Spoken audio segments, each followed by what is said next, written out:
آج ویو 360 میں پاکستان کی سیاست میں گرما گرمی، کیا ملک قبل از وقت انتخابات کی طرف بڑھ رہا ہے؟ اسرائیل کا فلسطینی مزاحمتی گروہ لائنز ڈین کے خلاف کریک ڈاؤن کا اعلان، اور کیا روس یوکرین جنگ کا اثر نقل مکانی کرنے والے پرندوں پر بھی پڑ رہا ہے؟ جانیں گے آج کے شو میں۔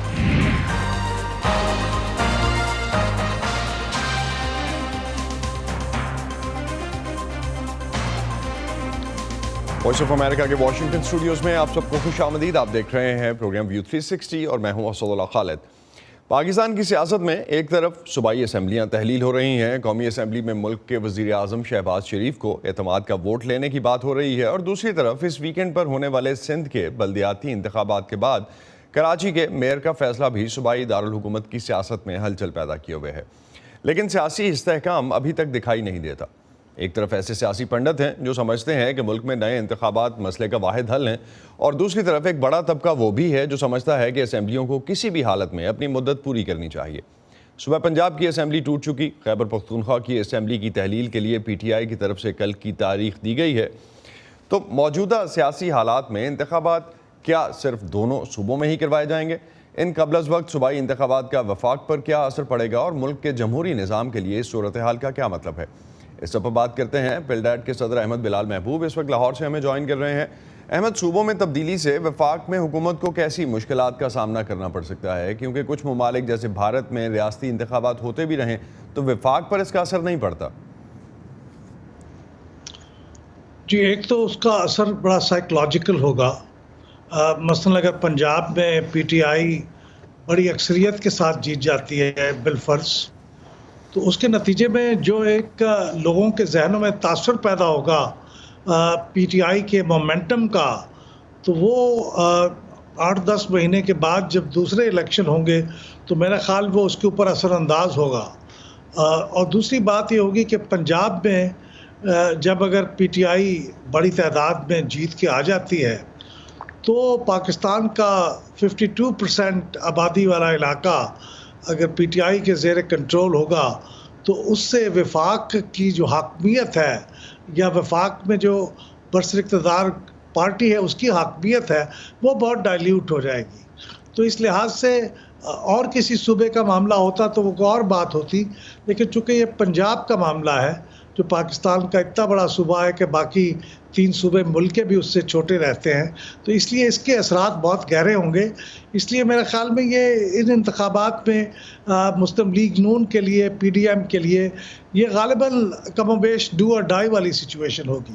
تو کون سے فیکٹرز آپ سمجھتے ہیں ابھی تک ایسے ہیں کہ جس کی وجہ سے کوئی چانسز بن سکتے ہیں پورے ملک میں جلد انتخابات کے، قبل از وقت انتخابات کے؟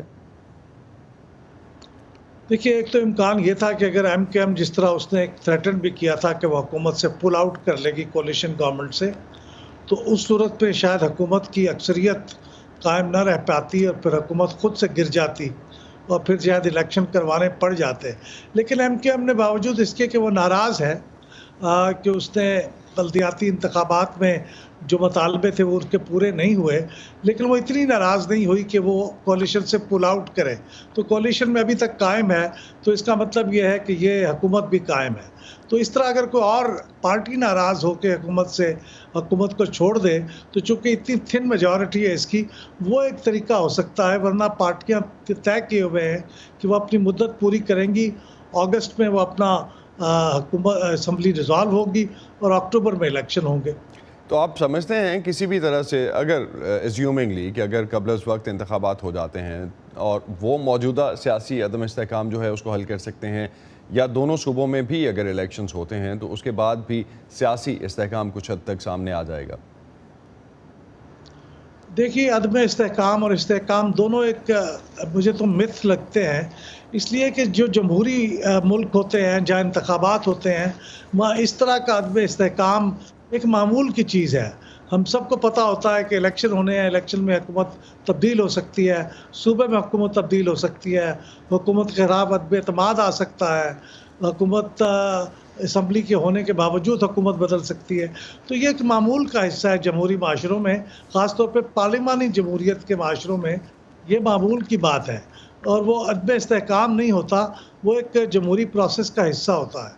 اور اگر بالفرض الیکشن بھی ہو جائیں، ساری اسمبلیوں میں ہو جائیں تو اس کے نتیجے میں بھی لازماً وہ استحکام نہیں آ پائے گا جس کی لوگ توقع کر رہے ہیں، کیونکہ اس کے بعد بھی کچھ جماعتیں یہ کہہ سکتی ہیں کہ انتخابات تو فری اینڈ فیئر نہیں ہوئے اور اس کے خلاف وہ ایجیٹیشن کر سکتی ہیں.